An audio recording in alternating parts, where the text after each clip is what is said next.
कहानी की शुरुआत एक लड़की से होती है। लड़की का शरीर अब युवावस्था में प्रवेश कर चुका था। वो हर दिन आईने में खुद को निहारा करती थी, लेकिन एक दिन उसका भाई उसे ऐसा करते हुए देख लेता है और उसे देखकर हैरान रह जाता है। हालांकि भाई कुलदीप खुद को काबू में रखने की कोशिश करता है, लेकिन उसकी नजरें बार बार अपनी बहन की ओर चली जाती हैं। इस समय दोनों भाई बहन किशोरावस्था में थे, लेकिन उनकी मां मानो ये सब देखकर भी अनदेखा कर रही थी। उल्टा उसने उन्हें हमेशा के लिए ऊपरी कमरे में बंद कर रखा था। धीरे धीरे भाई बहन के रिश्ते में भी बदलाव आने लगा। ये सब इसलिए हुआ क्योंकि उनकी मां ने 18 साल की उम्र में अपने ही चाचा से प्यार कर लिया था। परिवार वालों के विरोध के बावजूद दोनों घर से भाग गए। शुरुआत में उनकी जिंदगी अच्छी चल रही थी और उनके 4 बच्चे भी हुए, लेकिन अचानक एक दिन आदमी की कार दुर्घटना में मौत हो गई।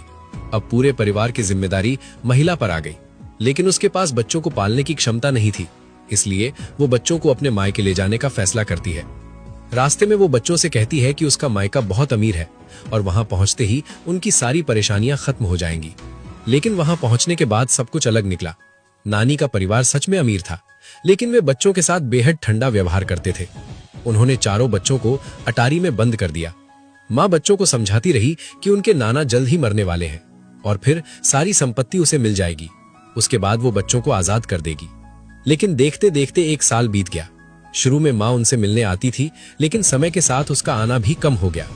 बच्चे इंतजार करते रहे कि माँ संपत्ति मिलने के बाद उन्हें बाहर निकालेगी, लेकिन उन्हें नहीं पता था कि माँ के मन में कुछ और ही चल रहा था। एक दिन घर में पार्टी हो रही थी। भाई बहन चुपके से बाहर निकले और अलमारी में छिप गए। खाना चुराकर खाने के बाद जब वे वापस लौट रहे थे, तभी उन्होंने अपनी माँ को एक दूसरे आदमी के साथ देखा। दोनों बहुत करीब थे और अपने भविष्य की बातें कर रहे थे, लेकिन उस भविष्य में उन चारों बच्चों की कोई जगह नहीं थी। ये देखकर दोनों बहुत दुखी हो गए। अगले दिन छोटा भाई बीमार पड़ गया। माँ उसे अस्पताल ले गई, लेकिन शाम को लौटकर उसने बताया कि बच्चे की हालत बिगड़ने से उसकी मौत हो गई। लेकिन भाई बहन को उसकी बात पर विश्वास नहीं हुआ। उन्हें लगा कि माँ ने ही उसे मार डाला ताकि वो उस आदमी के साथ नई जिंदगी शुरू कर सके। जब बेटे ने सवाल उठाया तो माँ ने उसे जोरदार थप्पड़ मारा, लेकिन इस बार उसने भी पलटकर माँ को थप्पड़ मार दिया। अब दोनों समझ चुके थे कि वहां रहना खतरनाक है। उन्होंने भागने का फैसला किया, लेकिन बिना पैसों के भागना आसान नहीं था। इसलिए भाई चुपके से बाहर गया ताकि कुछ कीमती चीजें चुरा सके। तभी उसने नौकरों को बात करते सुना। उसे पता चला कि नाना तो 6 महीने पहले ही मर चुके थे और माँ पहले ही सारी संपत्ति की वारिस बन चुकी थी। अब उसे समझ आ गया कि माँ कभी उन्हें आजाद करना ही नहीं चाहती थी। वो वापस अटारी में गया और सारी बात बहन को बताई।